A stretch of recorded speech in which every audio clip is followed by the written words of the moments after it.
Hey Roadies, this is Adriana from Roadie Free Radio. In this episode, Larry speaks with Anthony Cioffi, founder and partner of the Boulevard Carroll Entertainment Group, one of the largest production companies providing services for notable clients such as UT, Katie Pierson, Keith Richards, Ronnie Spector, Bruce Springsteen, and several more. In this clip, Anthony talks about being a musician before changing his career path and building up a production company. Want his hard truth? You gotta be realistic. If you want to hear more about Anthony and what it takes to run a production company, make sure to check out the full episode number 131 from April 15th, 2019. Thank you for listening and thank you for subbing. Here are Larry and Anthony. I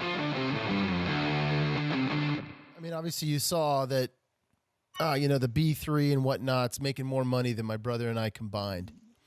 But you were playing, you were touring, you were out there doing it. You were possibly following a lifelong dream or a kid's dream to go play. Was it hard? Was it a bitter pill to be like, we're not going to quite make it like these guys. Let's get into the back end of it. Or was it like, fuck it. Like we can still be in this and be successful at it.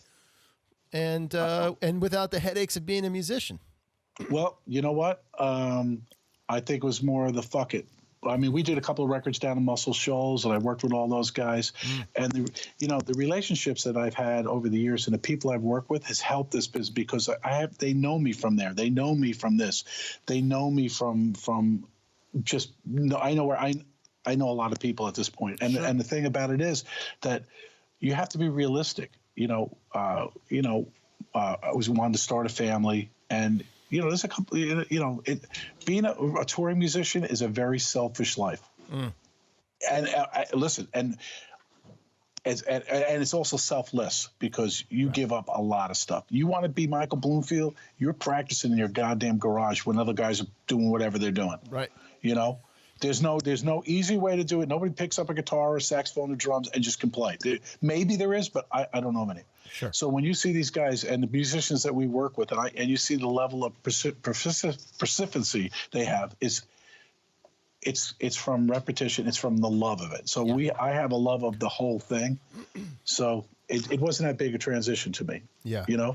I mean, I did an opening show with Southside a few years ago with my brother and some blues guys, and just as a dare, he said, "You can't do it." I said, "Yeah, we'll do it." But it was fun. But I mean, I'm not the guy to play on Friday night, at the bar. I mean, I think it's fun. Maybe if I retire, I'll just sit around and play guitar at jam sessions. It would be fun. Yeah. But it wasn't that hard for me. I mean, I know some people think it's crushing law, but it's people's careers change. What did you start out doing? It moves. I've done a lot. But it moves and Sure. It's fluid and you have to be fluid. So yeah. I love being around it. How many, just in terms of personnel and like logistics and whatnot, so you have these 3 basic facilities. How many trucks do you have? Do they range from just your simple van on and up to a big old, cube truck and the whole deal, or what? And we have about between 50 and 60 people working. We have about 48 full-time employees, and then we have freelancers. We have 9 trucks. We range from like Sprinter vans to 26-foot straight trucks, and then when we have semis, we just lease them. Okay. Because the logistics on the other side of a production company is beyond the equipment and whatever else is the tolls. It's the fuel costs. It's the taxes, the road taxes. It's it's a whole other thing. Yeah, sure. So that's the other part of the show business, and to incorporate all that and make sure that you're not losing money on that stuff and the logistics of it. You have to be very efficient. So, when we did the merger, I told my partners, we'll get this together in 6 months. I was like, and they said, my partner Kevin said, I think it's going to take a couple of years. I was like, no fucking way. I'll get this together in 6 months. And it was like, yeah, it's been 2 years and we just got it together. Because merging inventories, sure, merging personnel, changing the culture of how we want everybody to work, just inventory programs, nightmare. Right. But websites, signage, it's right. It's a whole thing. It's a marketing thing that it's like if you're a musician, you got to go play. You got to go play with everybody. Sure. A if lot you're of production. right, a lot of people that that I've talked to came up through like SIR, Claire, right, and they start at that bottom thing. Here, go to the dock, load the trucks. Go spend whatever it is, a few months, ripping out speakers, putting them back together, fixing, blah blah blah. Almost like a training ground to learn. That's exactly stuff. right.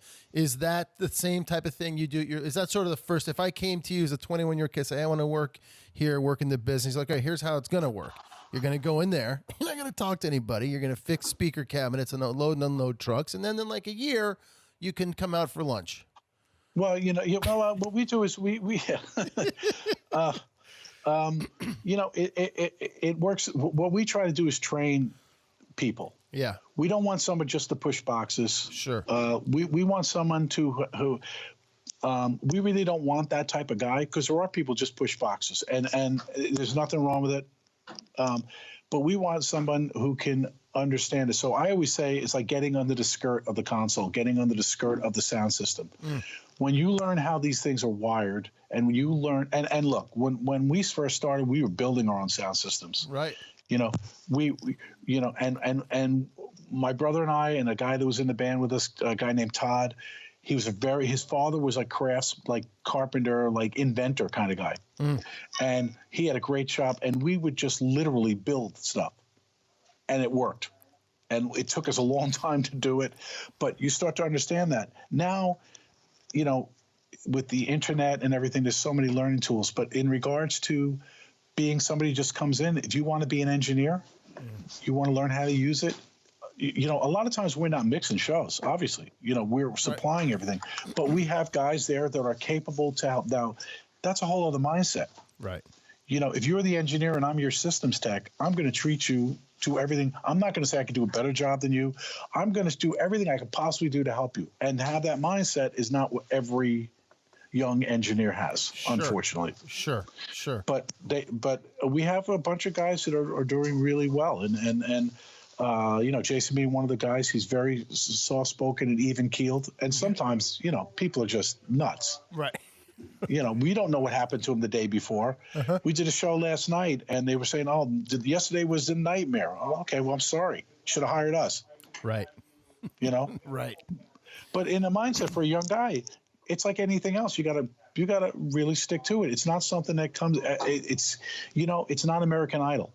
Right. It's not. Those artists, talented people. The problem is once the show's over, they have no experience to fall back on. Yeah. Yeah. So in any business, you really have to have a desire to do it, a love to do it, and you'll find out. And we have guys who say, "Oh, it didn't work out." That's fine, man. Mm-hmm. We've had guys who've moved to like AV companies or moved to a hotel AV position because they just want to work 9 to 5, and you know what? It's perfectly cool, but this is not a 9 to 5 job. Right. You're right. Yeah. But it's exciting and it's rewarding. Sure. And it's never boring. Yeah. Right. I like that you're still out there mixing, when you can, and when they need you and whatnot, and that you're getting your hands dirty. What do you? I drive the truck. I don't care. Anything. It doesn't matter to me. Get it done. I try to do. Nothing is above me, and nothing is below me. I'll do whatever, anything, and I think that's a good way I lead, because people see that I'm not afraid to do whatever. Yeah. I prefer not to, because I met my quota of the 3 million road cases pushed. Yeah. What are you still learning? Are you surprised by things that you still learn? Are you like, fuck, I didn't know that one today? I'm always learning. I'm always learning, because there's a million ways to skin a cat, man. I've learned some really cool things from young guys. I've learned some things from really veteran guys and some young guys. There's some young guys on the digital end that has some really cool tricks and really understand it. You learn something every day. There's a different way to do this. Organizationally wise, I've learned lots of things from lots of people. I observe the way people are, like, there are some tours that come through that, there's 3 semis and they got them loaded in an hour. Right. Because there's a really good production manager and really good labeling and really good direction, how to direct a crew of 40 guys where they're not bumping into each other and being respectful to everybody and getting it done. So I've learned tons of that. Yeah. Cool. And when the guys go out on the road and they're the production guy for the band, and whether they're doing monitors or just backline or both or whatever, we try to treat local crews with respect because they deserve respect. And if you treat them that way, you have much better results. Sure. So it's a cooperation thing, Yeah. Hey, what's happening, roadies? It's Larry here. Just wanted to thank you so much for listening to this short clip. I really hope you got something out of it. If you can take 2 seconds to head over to iTunes and drop us a review or a comment, we would greatly, greatly appreciate it. Keep listening, keep coming back, stay healthy out there, and remember, no roadies, no rock and roll.